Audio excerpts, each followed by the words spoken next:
지난주 목요일이죠. 지난주 목요일에 서울 광화문 앞에서 광복 80주년 행사가 열렸습니다. 밤에는 국민 임명식이라고 하는 그런 순서가 있었습니다. 좀 생소한 제목이긴 한데 국민 임명식. 지난 80년 동안 매년 우리나라를 빛낸 대표 인물 한 명씩을 선정해서 총 80명, 그 80명을 선발해서 그 80명이 대통령에게 임명장을 수여하는 그런 행사였습니다. 전에는 없던 그런 생소한 행사이긴 했는데 어떻게 그 민주주의의 원리 그리고 또 이 지금 현재 우리의 상황을 이렇게 대변해 주는 어떻게 보면 뜻깊은 행사가 되었다라고 저는 그렇게 생각을 했습니다. 80명의 국민 대표에서 대통령이 에게서 대통령이 임명장을 받는 것, 그것은 어떻게 보면 대한민국의 주권은 국민에게 있고 또 모든 권력은 국민으로부터 나온다라고 하는 헌법 제1조 2항에 있는 그 내용들이 이렇게 정확하게 그 헌법의 의미가 눈으로 직접 볼 수 있도록 그렇게 표현된 그런 행사가 아닌가라는 그런 생각을 덧붙여 봤습니다.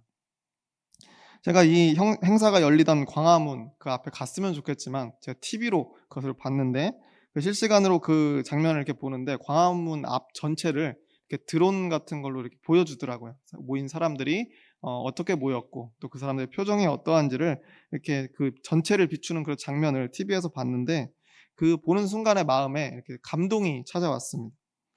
수많은 사람이 거리에 나와서 마치 축제를 즐기는 것처럼 그렇게 웃고 있는 그 장면을 보는데 마음에 감동이 찾아왔다라고 하는 겁니다. 일제 치하에서 광화문이 철거될 뻔한 역사가 있었죠. 그래서 그 광화문을 옮겨서 그렇게 세울 수밖에 없었던 그런 아픈 역사들이 있었는데 그런 역사를 넘어서 또 6.25 전쟁 통해 이 광화문의 상부 목조 부분이 다 타서 없어졌던 그런 역사도 있었는데 그것을 다시 복구해서 이제는 그런 역사들을 다 지나서 비로소 이제는 우리가 민주주의의 전통에 튼튼하게 서 있다. 그리고 또 모든 권력은 단 한 명의 정점에게서 나오는 것이 아니라 광복을 맞은 여름밤 광화문 그 광장 앞에 모여서 하나같이 웃고 있는 저 국민으로부터 나온다라고 하는 어떤 그런 상징을 가지는 장소가 된 것이 아닌가라고 하는 그런 감격이 제게 있었습니다. 물론 민주주의를 떠올릴 만한 장소는 그곳보다는 작년 12월 3일에 여의도 국회 그 앞이 먼저 떠오르는 것은 맞습니다.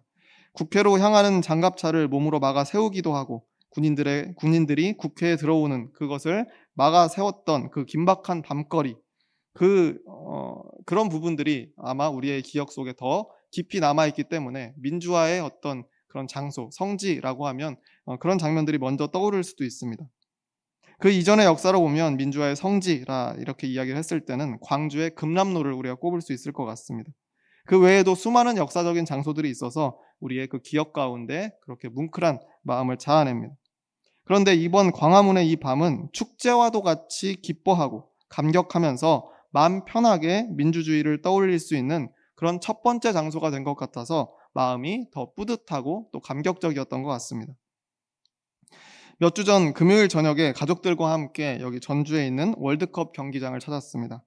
K리그 축구 경기. 저는 제가 일부러 그런 건 아닌데 지역이 그리고 또 우리 가족 특히 우리 아이들이 알게 모르게 갑자기 전북 FC의 강력한 팬이 되어서 저도 함께 따라가게 됐습니다. 그래서 이 전주 월드컵 경기장에서 열리는 이 홈 경기를 관람을 하러 갔던 거죠. 그 경기장이 굉장히 웅장하죠. 그래서 거기 경기장 가까이에 가면 그 모여드는 사람들을 이렇게 만날 수가 있습니다. 다들 색깔이 초록색인 건 아시는 분은 아실 겁니다. 전북 FC의 그 색깔이 이 옷색이 이런 부분들이 상징이 초록색입니다. 그래서 이 초록색으로 뭔가 포인트를 준 사람들이 한 방향으로 막 걸어갑니다. 전주 월드컵 경기장을 향해서. 그 모습을 보고 있노라면 처음에는 생소하기도 하고 좀 그렇긴 한데 또 한편으로는 뭔가 마음속에 소속감도 들고 거기서부터 오는 그 이렇게 두근거리는 그 감정들이 있었습니다. 그래서 점점 그 경기장 가까이로 가면 이 웅장한 그 규모에 따라서 안에서 막 북소리가 울려 퍼지고 응원하는 그 목소리가 점점 커지면서 그 장면들이 정말 그 뭐라고 할까요? 굉장히 드라마틱하게 눈앞에 그려집니다. 그래서 마음속에 점점 그 기대감도 고조되게 되는 거죠. 물론 축구 경기 그 자체도 재미있긴 하지만 그 많은 사람들과 함께 응원도 하고 소리도 지르고 아쉬운 한숨도 함께 쉬면서 그 군중의 일부가 되는 것이 정말 특별한 경험입니다. 그렇게 전후반 각 45분간의 드라마를 함께 보고 밖으로 같이 나오게 되는데 다들 표정이 행복합니다. 물론 우리 지금 K리그에서 압도적으로 전북 FC가 1위긴 합니다. 뭐 이전에 그런 적이 없었던 것 같은데 지금 완전 압도적인 1위라서 더 그럴 수도 있지만 사실은 경기가 뭐 승패가 크게 상관 있지는 않은 것 같아요. 열심히 훈련한 선수들이 정해진 규칙 안에서 정정당당한 승부를 냈으니까 결과는 사실 크게 상관이 없습니다. 선수들은 열심히 뛰었고 우리들은 열심히 응원했다. 그것으로 충분합니다. 집에 가는 얼굴들을 보고 있노라면 그저 함께한 시간이 즐거웠고 또 이 기분과 힘으로 즐겁게 또다시 삶을 살아가겠노라 라고 그렇게 결단한 것 같은 표정들밖에 제가 발견하지 못했습니다. 그 경기장을 나오면서 저는 문득 그런 생각을 해봤습니다. 우리가 교회에 모였다가 돌아갈 때도 이 지금처럼 행복했으면 좋겠다. 저 사람들의 얼굴 표정이 우리 교회에 모였다가 흩어지는 모든 교인들의 표정이었으면 좋겠다 라고 하는 그런 생각이 들었습니다. TV에서 저 광화문 광장에 삼삼 모여 앉아서 막 웃고 있는 그 수많은 시민들의 밝은 웃음을 보면서 우리도 교회에 모일 때마다 저런 웃음을 지을 수 있었으면 좋겠다 라고 하는 생각이 들었다는 겁니다. 아마 그 웃음들은 정의롭고 선한 목표를 함께 세우고 함께 이루어간 과정 속에 느끼는 기쁨이었을 것이다 라고 생각합니다. 그런 웃음을 매주 교회에서 느낄 수 있다라고 한다면 또 예배를 통해서 경험할 수 있다라고 한다면 참 좋겠다라고 하는 생각이 제게 찾아왔다는 겁니다. 오늘 읽은 마태복음 5장 1절과 2절 말씀에 보면 예수님께서 무리들과 함께 산에 모여 있는 장면이 그려집니다. 예수께서 무리를 모시고 산에 올라가 앉으시니 제자들이 나아온지라 입을 열어 가르쳐 이르시되라고 되어 있습니다. 마태복음 5장 1절에서 2절 말씀인데 이것은 우리가 보통 산상수훈이라고 부르는 본문의 시작 부분입니다. 예수 그리스도를 따라서 산에 오른 무리들이 있었습니다. 이 산에 함께 모인 무리들이 어떤 사람이었는지는 사실 알 방법이 없습니다. 그런데 확실한 것은 선한 목적을 가지고 있었던 사람들이었다는 것은 확실합니다. 누군가를 저주하거나 불의한 횡재를 꿈꾸거나 권력의 욕심을 내는 사람, 그런 악한 목적을 가진 사람이 이 산까지 누추한 행색의 나사렛 예수를 따라서 올라왔을 리가 없기 때문에 그렇습니다. 그런 사람들은 빛나는 옷을 입은 사람에게 갔겠죠. 근데 예수 그리스도를 따라서 이 산까지 올라왔다라고 하는 것은 선한 목적을 가지고 있는 사람들밖에 없었을 것이라는 거예요. 대부분은 간절한 사정을 가지고 있는 사람들이었겠죠. 몸의 치유나 마음과 영혼의 치유를 바라는 사람들이 대부분이었을 겁니다. 그리고 가난하고 소외받는 사람들, 혹은 진리를 얻고 싶어하는 사람들, 또 천국의 비밀을 알고자 하는 사람들, 그런 사람들이 이 산에 모여 있었을 겁니다.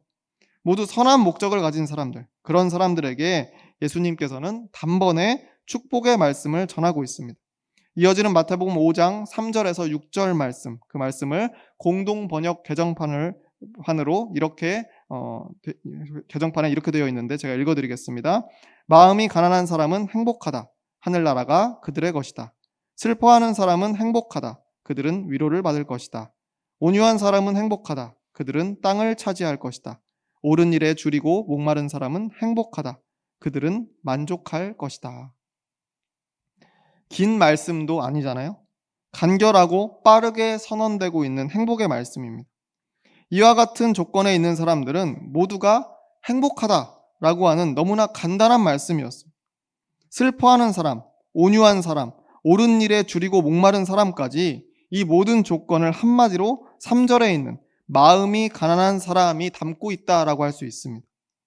마음이 부자처럼 충족되지 못한 사람들, 무언가에 대한 갈망이 남아있는 사람들, 여러 가지 슬픈 조건들의 우울한 사람들, 남에게 쓴소리 한번 못하고 큰 소리 한번 못 내는 유약한 성격이라서 매번 손해볼 수밖에 없는 사람들, 곧 굶어 죽게 생겼어도 불의한 일은 절대 못하는 사람들, 이런 조건들 때문에 마음이 가난해서 이곳 산까지 나를 따라와 모인 당신들은 행복하다라고 하는 겁니다.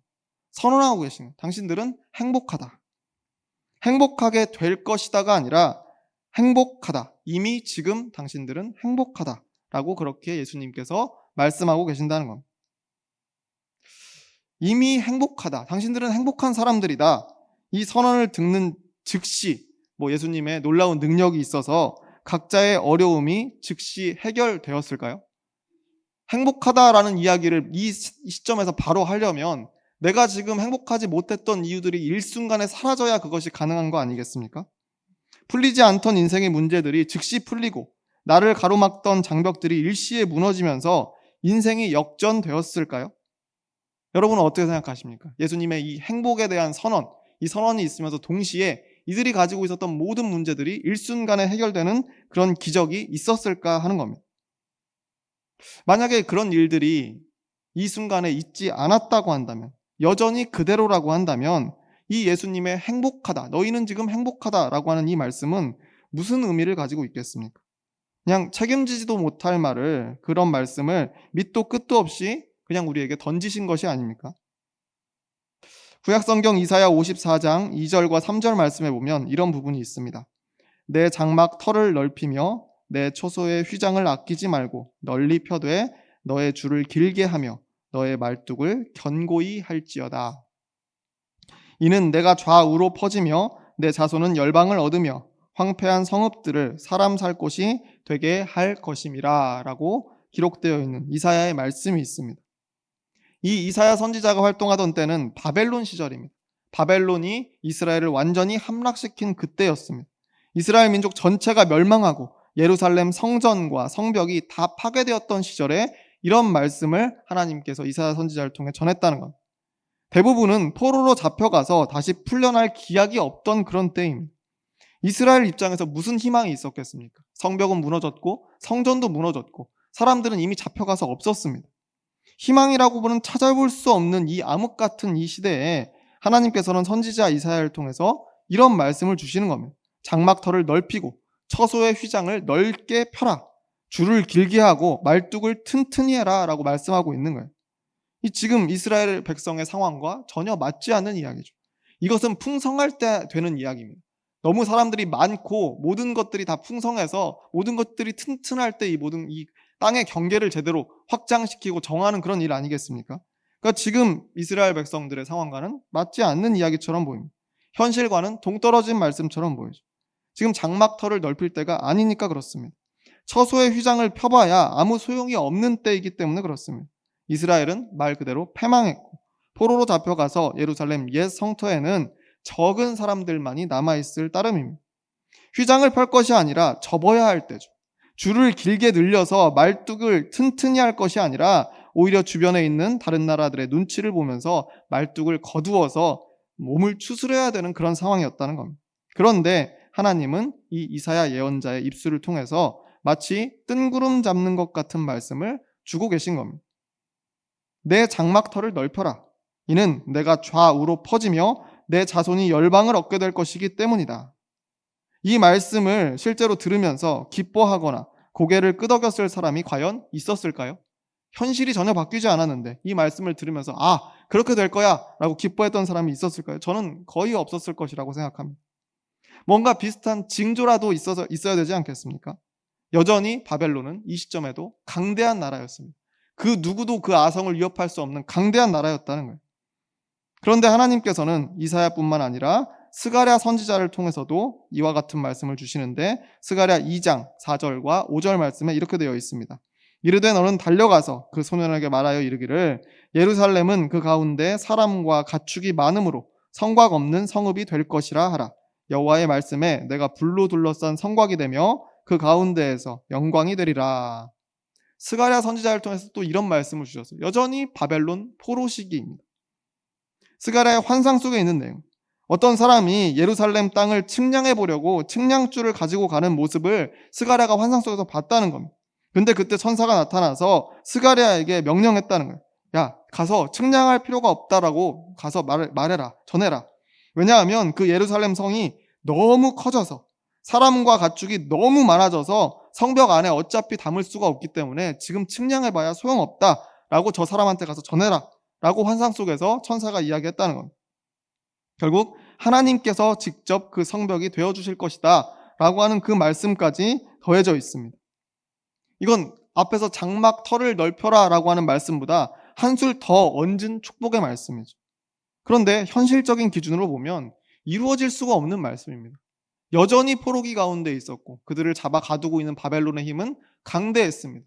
성전 하나라도 벽돌 하나라도 다시 세워지지 않았고 성벽이 다시 재건될 이 앞으로의 그 기한이 언제일지 알 수도 없는 그런 때였습니다. 그런데도 하나님께서는 예언자들을 통해서 끊임없이 요구하셨습니다. 너희의 장막 털을 넓히라고, 미리 넓혀두라고, 휘장을 아끼지 말고 넓게 펼쳐두라고, 미리 구원을 준비하라고 계속해서 권면하셨다는 겁니다.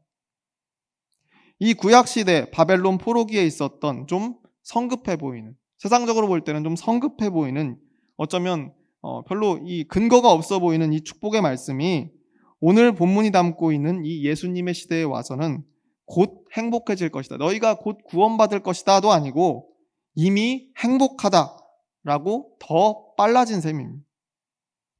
다시 예수님과 무리들이 산에 있는 이 시대로 돌아와 보면 너희는 행복하다라고 하는 이 말을 들었다고 해서 정말로 모여있던 사람들의 모든 문제들이 해결되고 인생이 역전되지는 않았으리라라고 하는 것을 우리가 예상해 볼 수 있습니다.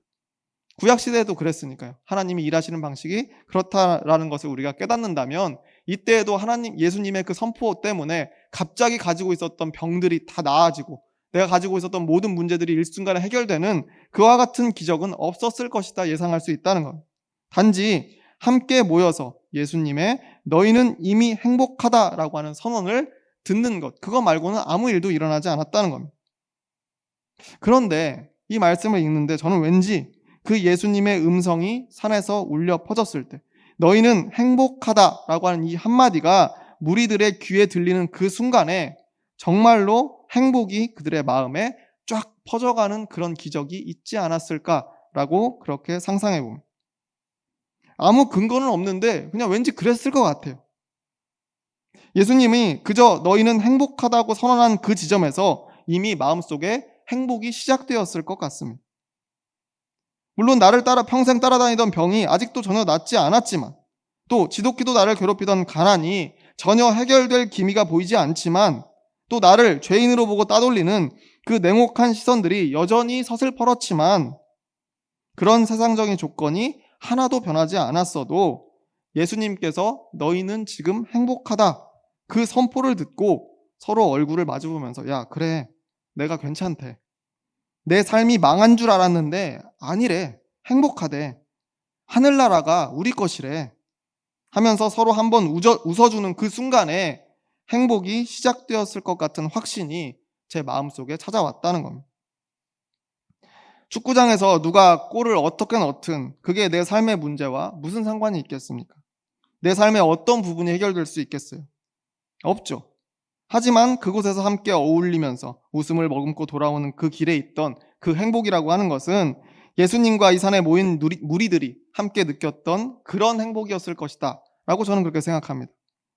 광화문에서 광복절 축하 행사가 성대하게 치러지고 대통령이 국민에게 임명장을 받고 이제 국민 주권에 의한 진짜 대한민국이 시작된다라고 선언하는 거, 그게 대체 당장 우리의 삶과 무슨 상관인가 싶어도 그 자리에 함께했던 수많은 시민들이 지은 행복한 표정, 그 표정은 예수님의 행복 선언을 듣고 기뻐하던 그 산 위의 무리들과 꼭 닮은 표정이었을 것이다 라고 저는 그렇게 생각한다는 겁니다. 사도 바울은 그래서 데살로니가 교회에 보내는 편지에서 이런 권면을 했던 적이 있습니다. 데살로니가전서 5장 16절 이하의 말씀인데 여러분 잘 아시는 말씀입니다. 항상 기뻐하라, 쉬지 말고 기도하라, 범사에 감사하라, 이것이 그리스도 예수 안에서 너희를 향하신 하나님의 뜻이니라. 데살로니가 교회에 모이는 사람들이여, 항상 기뻐하십시오. 삶의 조건이 나아져서 기뻐하는 것이 아니라 그저 모일 때마다 기뻐하십시오. 모든 일에 감사하십시오. 그러면 행복을 누리게 됩니다. 이것이 하나님의 뜻입니다 라고 바울이 이야기하고 있는 거 아니겠습니까? 또 빌립보 교회에 보낸 편지에도 이렇게 썼습니다. 빌립보서 4장 6절과 7절 말씀입니다. 아무것도 염려하지 말고 다만 모든 일에 기도와 간구로 너희 구할 것을 감사함으로 하나님께 아뢰라. 그리하면 모든 지각에 뛰어난 하나님의 평강이 그리스도 예수 안에서 너희 마음과 생각을 지키시리라. 빌립보 교회에 모이는 여러분은 염려할 조건이 있더라도 먼저 감사하고 또 감사하십시오. 그리하면 모든 것을 아시는 하나님이 여러분의 마음과 생각을 행복하게 하실 것입니다. 편지글에 이렇게 바울이 썼다라고 하는 겁니다. 선한 목적을 품고 모이는 모든 사람들에게 하나님께서는 이미 그 모임의 자리에서부터 행복을 허락해 주신다는 겁니다. 선한 목적을 품고 모이는 그 모든 공동체의 모임에 하나님께서는 모이는 것 자체로 그들의 마음 가운데 행복을 선물로 주신다라고 하는 거죠. 그 모임을 통해 행복을 미리 품고 세상으로 흩어진 사람들에 대해서 예수님은 오늘 두 번째 본문을 통해서 이렇게 말씀하십니다. 마태복음 5장 14절 이하 말씀입니다. 우리 마태복음 5장 14절부터 16절까지 말씀을 한 목소리로 읽어보겠습니다. 시작. 너희는 세상의 빛이라. 산 위에 있는 동네가 숨겨지지 못할 것이요 사람이 등불을 켜서 말 아래에 두지 아니하고 등경 위에 두나니 이러므로 집안 모든 사람에게 비치느니라. 이같이 너희 빛이 사람 앞에 비치게 하여 그들로 너희 착한 행실을 보고 하늘에 계신 너희 아버지께 영광을 돌리게 하라. 아멘. 지금 이 산 위에서 행복한 너희가 세상의 빛이다. 내가 행복하다라고 선언하는 이 음성을 듣고 미소 짓고 있는 너희가 세상의 빛이다. 예수님 말씀하셨습니다. 빛은 자고로 모든 사람에게 비추어야 되니까 착한 행실로, 선한 행동으로, 선한 삶을 통해서 너희의 행복을 주변의 모든 사람들에게 비추어라 요청하고 계신다는 겁니다. 산 위에 모인 사람들이 얻은 그 행복으로 다시 산을 내려갔을 때 선한 삶을 살아내라. 그래서 주변의 다른 이들에게 빛을 비추라라고 하는 이 말씀을 여기서 전하고 계신다는 거예요. 그러면 그 빛을 받은 이웃들도 하나님께 영광을 돌리게 될 것이다 라는 말씀입니다. 저는 이와 같은 행복의 선언이 지금 여기 모인 우리 갈보리 교회 공동체에도 있을 것이다 라고 그렇게 확신합니다. 내 삶의 조건이 나아져서 행복한 것이 아니라 선한 목적을 가지고 함께 모인 이 시간 자체가 우리에게 행복이 될 것이다. 저는 그렇게 확신한다는 겁니다. 나는 우리 교회가 그저 모일 때마다 서로 기뻐하고 먼저 감사하는 공동체, 그래서 조건에 상관없이 이미 행복한 공동체가 되기를 바랍니다. 그래서 그 행복의 빛으로 세상 가운데 선한 영향력을 전파하는 그런 저와 여러분이 되기를 주의 이름으로 축원합니다. 기도하겠습니다.